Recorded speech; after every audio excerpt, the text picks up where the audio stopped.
깊이 있는 시선으로 지역의 이슈를 분석하는 헬로 이슈토크의 김세진입니다. 오늘 함께해 주실 두 분 나오셨습니다. 조재욱 경남대 정치외교학부 교수 나오셨고요. 반갑습니다. 예, 반갑습니다. 문일환 변호사 나오셨습니다. 안녕하십니까? 네, 안녕하세요. 지역의 이슈를 짚어보는 이슈 짚어보기로 시작합니다.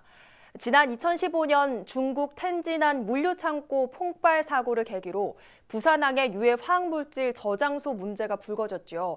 그간 마땅한 장소가 없어 어려움이 많았는데 9일 부산항만공사가 신항 진해구 운동 1단계 배후단지를 저장소 부지로 결정한 걸로 알려졌는데요. 자, 정확한 사실관계부터 먼저 좀 짚어주시죠. 네. 부산항만공사는 부산항 유해 화학물질 저장소로 신항과 북항 각각 한 곳씩 모두 두 곳에 설치를 했고요. 네. 신항에는 웅동 1단계 배후단지, 그리고 북항에는 간만부두 2번 선석 등입니다. 유해 화학물질 저장소 문제는 지난 2015년에 그 텐진항 폭발 사고로 인해서 크게 촉발이 됐는데, 환경부는 당시 텐진 사고를 계기로 중국 항만에 유해 화학물질 저장소를 별도로 설치해야 된다라는 네. 그런 어떤 각 기관이 통보를 했었고요. 그에 따라서 이제 부산항 경우에는 약 18만 개 유해 화학물질 처리되는 걸로 현재 알고 있는데, 네. 전혀 마땅한 장소가 없어가지고 어려움을 겪고 있는 와중에 이번 대형 사고가 터지면서 어떻게든 유해 화학물질을 관리해야 된다라는 어떤 중지가 모아졌습니다. 그래서 항만공사에서 저장소 입지 선정을 위해서 여러 군데를 찾아봤는데, 결국에는 그 신항과 북항 그리고 양산대로 컨테이너 기지 등을 세 군데를 이제 적합도 조사를 받았었는데, 결국에는 북항 간만부두 2번 선석과 또 신항 웅동 1단계 배후단지 등 각각 신항과 북항에 한 곳씩 선정이 됐습니다. 예. 한편 항만공사 유해 화학물질 사업소는 이제 저장소 입지가 확정됐으니까 그에 따라서 사업자 선정 공고를 내고, 사업자 선정이 되면은 이제 운영에 들어갈 예정이라고 밝혔습니다. 예. 경제적 파급 효과는 어떨지 모르겠지만 일단 들어봤을 때 걱정되는 소식인 것 같거든요. 지역민의 반발 혹은 우려가 클 걸로 보이는데 정부 차원의 언급은 필요하지 않겠습니까? 일단 이제 유해 항물질 저장소라는 것은 그 우리 지역민이 봤을 때 혐오 시설 또 기피 시설이잖아요. 예. 그러니까 지역 경제에 어느 정도 이제 파급 효과가 나타날지는 잘 모르겠지만은, 그래서 이게 막 지역민들은 굉장히 꺼리는 그런 시설이거든요. 특히 이 유해 항물질 저장소가 안전사고 문제와 바로 직결되는 그런 곳이니까 예. 자칫 사고가 발생한다면 그 인근에 있는 지역은 거의 초토화될 가능성이 꽤 높고, 네. 그래서 굉장히 좀 민감한 이런 그 문제거든요. 네. 이런 점을 고려할 때 우리가 그 흔히 말하는 님비 현상이 일어날 가능성이 꽤 높고, 그렇게 되다 보면 사업 진행에 앞서서 인근 지역민들이라든지 아니면 환경단체가 나서 가지고 이 사업을 중단해달라 이렇게 강력하게 요구할 가능성도 꽤 높고, 네. 그래서 제 개인적으로는 이 사업이 과연 순탄하게 진행될 수 있을까 하는 우려가 좀 많이 되는 것도 사실이고, 뭐 어떻게 됐든 간에 정부나 지자체는 설계부터 시공까지 굉장히 면밀히 체크해가지고 이 완벽하게 일을 좀 추구할 필요성이 있고, 또 뭐 이것보다도 앞서가지고 사업이 순조롭게 진행되기 위해서는 뭐 무엇보다도 지역민들의 마음을 달래야 되거든요. 이해를 받아야 되기 때문에 정부나 지자체가 적극적으로 나서가지고 좀 구체적인 안을 가지고 안전성이 충분히 검토된 이러한 사안이다. 뭐 안전에는 특히 뭐 그렇게 걱정할 필요가 없다라는 네. 것을 좀 구체적인 사례라든지 실질적인 어떠한 그 데이터를 가지고 지역민들을 설득할 필요가 있다고 봅니다. 예, 정말 위험과 직결된 문제인 만큼 지역민의 목소리 충분히 듣고 또 반영이 됐으면 좋겠습니다.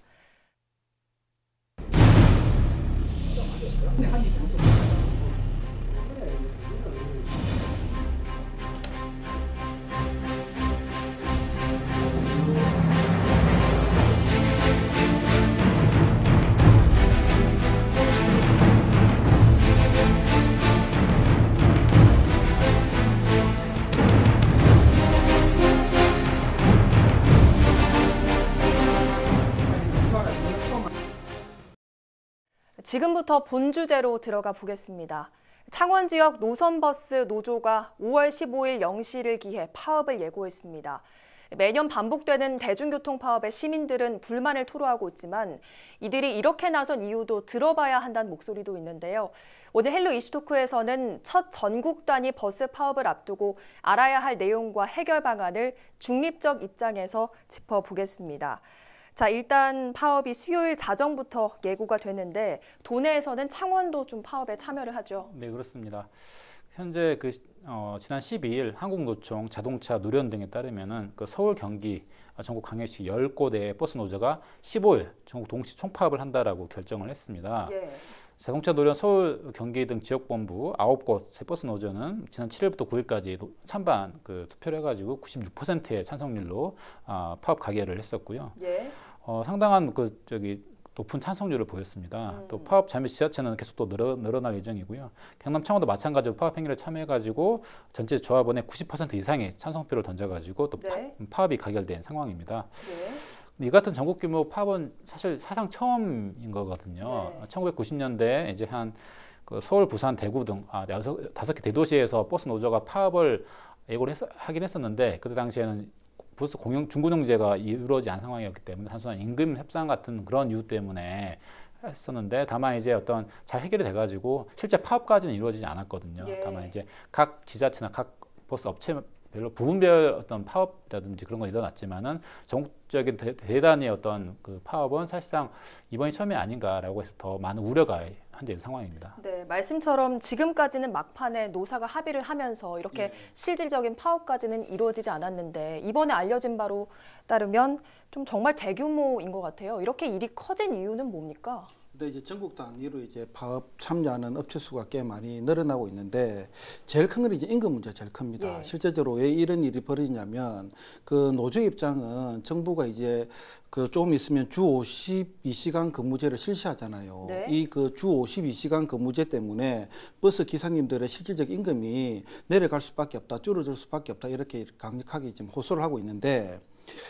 현재 버스 업체뿐만 아니라 이 주 52시간제 근무제에 대해 가지고 상당한 업체에서 노조들의 불만이 꽤 큰 것도 사실이거든요. 맞습니다. 그러니까 이제 근로자 수가 300인 이상은 지금 이제 당장 7월 1일부터 이제 이 제도가 시행이 되고 네. 300만 미만 업체는 내년 1월 1일부터 이제 시행이 되는데 사업장마다 이제 근무 조건은 좀 다 다른데 그냥 우리가 단순하게 좀 생각을 해보면 예. 지금까지 이제 68시간제가 진행이 되고 있거든요. 네. 그러니까 현재 이제 68시간제에서 52시간제로 줄어들게 되면 주당 16시간 정도 줄어들게 되는 거고 그다음에 월로 계산하면 한 64시간 정도 한 달에 4주를 봤을 때 네. 64시간 정도 줄어들게 되니까 지금 우리 최저시급이 시간당 이제 8,350원이지 않습니까? 예. 대충 이 곱하기를 해보면 꽤 좀 금액 차이가 좀 크게 나요. 이런 걸 가지고 이제 지금 버스 노조들이 좀 강력하게 좀 반발을 하고 있고 이거는 이제 버스 노조의 문제뿐만 아니라 아마 조금 있으면 다른 산업체에서도 이런 항의가 계속해서 일어날 가능성이 저는 꽤 높다고 보고 이 외에도 이제 버스 파업업체에서는 또 어떤 것을 좀 이야기하고 있냐면 지금 이제 우리 사회가 고령화 사회로 이제 접어들고 있잖아요. 예. 그러니까 정년을 좀 더 늘려달라. 현행이 이제 61살인데 만 61살까지 이제 정년이 보장돼 있는데 61세에서 63세 정도로 늘려달라 뭐 이런 것을 지금 요구를 하고 있습니다. 네, 일단 주된 이번 파업 원인은 주 52시간 관련 그렇죠. 임금 문제인데 사실 말씀처럼 여기에는 버스업체만 관련된 게 아니라 다른 종사자들도 많이 관련이 돼 있는데 그렇다면 이번 이 버스 노조의 이런 요구에 대해서 좀 정당하다고 보십니까? 근데 임금 문제는 누구나 다 민감하잖아요. 그러니까 실질적 소득이 줄어든다면 네. 어느 누가 좋겠습니까? 우리 사회주민도 그렇고 저도 그렇고 맞습니다. 최소 이제 동결은 이루어져야 되는 게 이제 누구나 다 바라는 입장인데 노동자들에게 있어서 임금은 생존의 그 자체이고 또 삶의 질과 직결적으로 연관되는 그런 문제이지 않습니까? 예. 그러니까 이 문제는 뭐냐면 노조하고 정부하고 지금 계산하는 방식에 좀 차이가 있는 것 같아요. 네. 그러니까 노조는 현 시스템 하에서는 보통 이제 기사님이 하루에 16시간에서 17시간 정도 일을 하게 되고 네. 그다음에 기결제로 일을 하게 되는데 그렇게 되다 보면 이제 잔업수당이나 특근수당이 좀 늘어날 수가 있겠죠. 정규 시간 이외에 일을 하기 때문에. 예. 그런데 이제 주 52시간제로 바뀌면 1일 2교대로 바뀔 가능성이 꽤 크다는 거죠.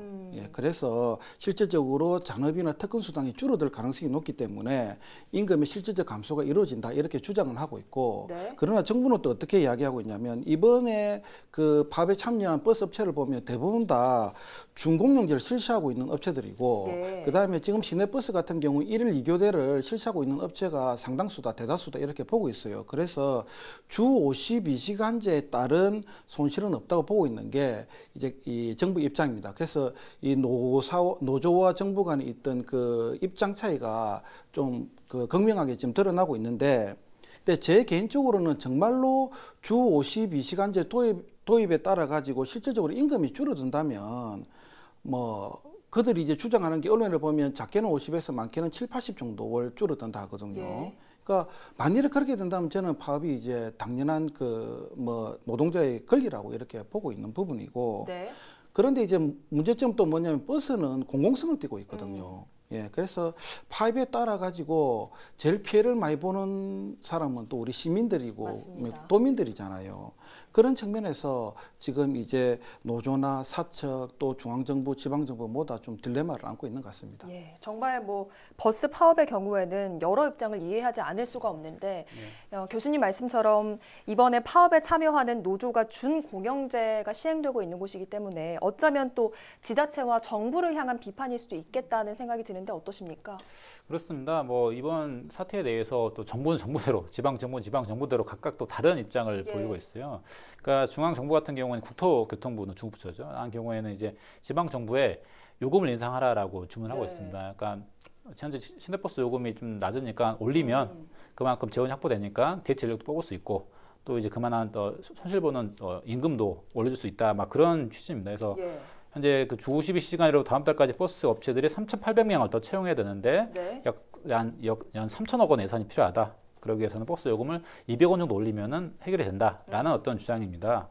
근데 이제 지방 정부로서는 이제 또 현재 지금 택시 요금 올린 지 얼마 안 됐고, 네. 또 서울, 인천 등 또 환승 할인 문제도 있는데 일방적으로 뭐 경기도만 올리면 되지 않는 건 또 말이 안 된다. 네. 다른 지방도 마찬가지고요. 그래서 지방 정부는 재원도 좀 사실은 적고 열악하고 하기 때문에 이런 어떤 일방적으로 자기들 또 올리게 돼버리면은 뭐 시민들의 어떤 불평 불만도 자기들한테 네. 향하기 때문에 중앙 정부에서 취재했던 일이기 때문에 중앙 정부 재원이 필요하다, 지원이 필요하다라는 입장입니다.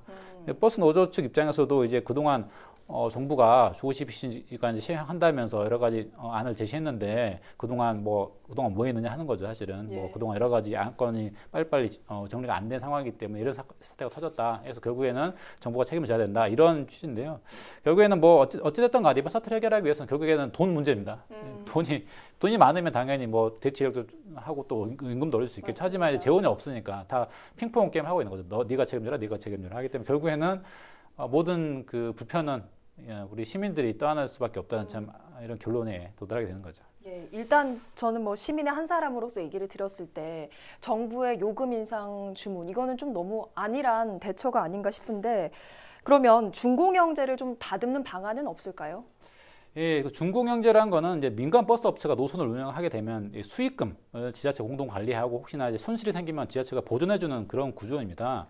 그러니까 뭐 서울, 뭐 부산, 대구, 광주, 울산 등 뭐 대부분의 지자체에서 준공영제를 시행하고 있고요. 그러니까 뭐 국토교통 같은 경우에는 준공영제를 시행하고 있기 때문에 이미 뭐 그 52시간제에 크게 상관이 없다라는 네. 주장이긴 하지만 자동차 노령 같은 경우에는 또 이런 정부의 기계적인 접근을 또 반대하고 있는 입장이거든요. 뭐 정부는 기계적으로 52시간을 뭐 4분으로 잘라버려 가지고 뭐 시간을 계산하는 거다, 잘못된 거다라고 하고 있습니다. 아무튼 근데 문제는 준공영제 이번에 이제 파업하는 대부분의 업체는 준공영제를 시행하고 있는 곳인데 문제는 또 준공영제를 시행하지 않고 있는 민간 업체 같은 경우에는 예. 오히려 뭐 사각지대입니다, 사실은. 뭐 국가에서 어떻게 지원할 수 있는 법적 근거도 없어요. 그쪽도 사실 현재로 파업을 예고하고 있거든. 자기들도 임금이 네. 떨어졌기 때문에. 그래서 제 개인적으로는 사실 준공영제도 자체를 시행하든 시행하지 않든 결국에는 그 재원이 마련되지 않은 이상 공연불이거든요. 자체를 닫으면 봐야 결국에는 돈이 없으면 아무런 의미가 없는 거기 때문에. 그래서 이제 대중교통은 어찌됐든 국민들이 살아가는 가장 필수적인 공공재거든요. 예. 근데 공공재 요금이 오르게 돼버리면은 다른 요금도 같이 연동돼가지고 인상되는 어떤 맞습니다. 정치적 흐름을 보게 되면은 때문에 시민들 삶이 팍팍해질 수밖에 없습니다. 여러 가지로요. 그래서 정부가 지자체와 버스 업체에게 버스 요금 인상하면 해결된다라고 이렇게 얘기하는 건 어떻게 보면 약간 조금 회피하려는 모습으로 보일 수가 있고요. 정부가 이번 사태는 주 52시간 때문이 아니다. 뭐 지자체에서 요금 올리면 해결된다. 이런 식의 접근은 좀 무책임하다라고 봅니다. 예. 어쨌든 정부는 그 본인들이 추진한 주 52시간 때문에 이런 파생돼서 부작용이 발생한 거기 때문에 책임감을 가지고 뭐 국고 지원까지 포함해가지고 뭐 노조 협상에 당사자 입장으로서 뭐 제3자가 아니라 적극적으로 나서야 되지 않나라는 개인적인 생각입니다. 예, 정말 말씀처럼 정부나 지자체가 정말 책임감을 갖고 좀 중재 역할을 해야 될 때인 것 같습니다. 그럼 현실적으로 어떤 부분들을 좀 더 논의해 봐야 될까요? 일단 우리 변호사님이 이야기를 다 했어요. 제일 중요한 건 현실적으로 버스 요금 인상만이 뭐 지금 답이라고 지금 나오고 있는 게 뭐 언론에서 계속해서 제기되고 있고, 그러니까 중앙정부는 계속 지자체 이제 그 버스 요금 인상해라 은근히 부추기고 있는 게 지금 사실이거든요. 근데 그 버스 요금은 앞서 이야기한 것처럼 지자체가 그 요금은 인상권을 가지고 있어요. 그런데 지자체 입장에서는 시민들의 눈초리가 굉장히 뭐 바라보기 쉽지 않잖아요. 그쵸. 이게 인상을 시켜버리면 가뜩이나 지금 이제 경기도 안 좋은데 여기다 공공요금이 올라가게 시작하면 뭐 우리 시민들이 누가 좋아하겠습니까? 맞습니다. 그리고 자치단체장은 정치인이거든요. 표를 의식 안 할 수가 없습니다. 그러니까 본인이 재임 시절에 이렇게 이제 버스 요금이라든지 공공요금을 인상시키고 싶지는 않습니다. 예. 그래서 이게 이제 지금 그 딜레마인데 그 무엇보다 이제 중공영제 확대가 되면 제일 좋은데 네.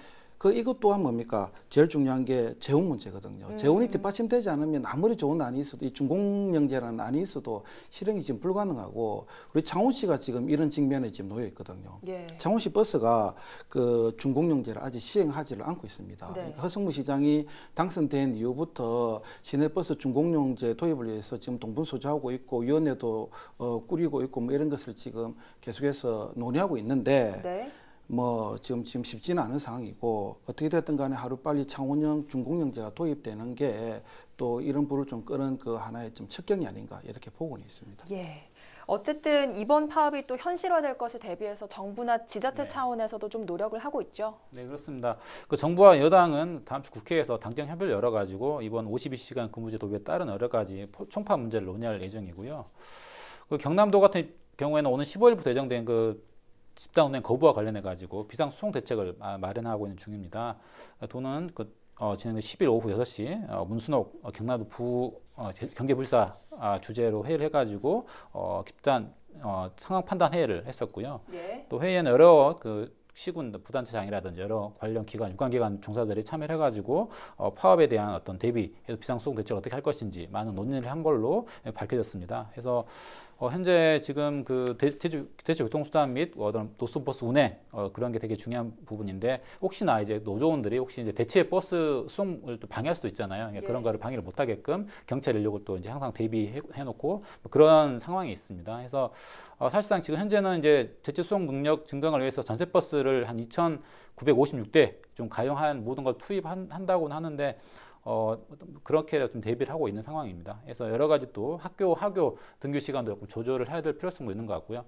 그런 차원에서 지금 대비를 하고 있는데 가장 좋은 거는 파업을 안 하는 거죠. 예, 맞습니다. 예. 결국 뭐 이번 파업이 실현되면 시민들의 발을 묶는 꼴이기 때문에 사실 비판도 많은데 민주주의의 발전이다. 혹시 뭐 혹은 집단 이기주의의 발현이다. 어떻게 좀 보십니까? 그러니까 유럽 사회에서도 대중교통의 파업이 심심치 않게 일어나고 있습니다. 그러니까 그로 인해 가지고 시민들의 손발이 묶이는 경우도 꽤 많은데 그래도 그 유럽에 있는 그 시민들을 보면 그 불편함을 기꺼이 감수하면서도 그 파업의 지지를 많이 보인 게 사실이거든요. 예. 그러니까 시민들이 이제 관용적인 모습을 많이 보였는데 그래서 우리가 뭐 프랑스에서 이걸 톨레랑스라고 표현도 하기도 하는데 근데 최근에 좀 많이 달라졌어요. 그 명분이 약한 파업에 대해서는 단호하게 시민들이 조금 반대 의사를 표출을 하고 있고 네. 이로 인해 가지고 노조들도 자신의 뜻을 굽히고 처리하는 경우가 꽤 많습니다. 그러니까 최근에 이제 제로 톨레랑스란 말이 심심치 않게 등장을 하고 있는데 우리 사회도 시민의식이 많이 성숙되었잖아요. 네. 지금은 이제 과거처럼 이제 권위주의 정부 시절도 아니고 그러니까 파업은 노동자의 당연한 권리라고 저는 봐요. 보는데 단명분이 있어야 된다. 시민사회로부터 충분한 공감을 받아야만이 이 정부나 정치권에서도 그 노동 문제에 대해서 한 발 더 나서서 좀 개선하려고 하는 그런 의지가 보일 것이고 그렇게 되다 보면 우리 사회가 좀 더 좀 성숙돼 가고 더 좋은 쪽으로 발전이 되어 나가겠죠. 만일에 그렇게 되지 않는다면 명분이 없는 파업이라면 네. 우리 국민들도 이제는 단호히 반대하는 입장을 내놓을 것이고 등을 돌릴 가능성이 꽤 높습니다. 그래서 무엇보다도 파업에는 좀 명분이 있어야 된다. 이런 점을 좀 강조를 하고 싶습니다. 예. 자, 어쨌든 보면 시민들은 노동자의 권리를 좀 이해해 줘야 되고 노동자 입장에서는 또 시민들의 발을 묶는 것이기 때문에 좀 더 충분한 논의가 이루어졌으면 좋겠다는 바람이 듭니다. 지방 정부도 대중교통 종사자도 지역민의 편의와 안전을 위해 일하는 사람들입니다. 여기서 피해자는 오로지 도민인데요. 이를 간과하지 않는 결과가 나오길 기대해 보겠습니다. 오늘 헬로 이슈토크 여기서 마칩니다. 고맙습니다.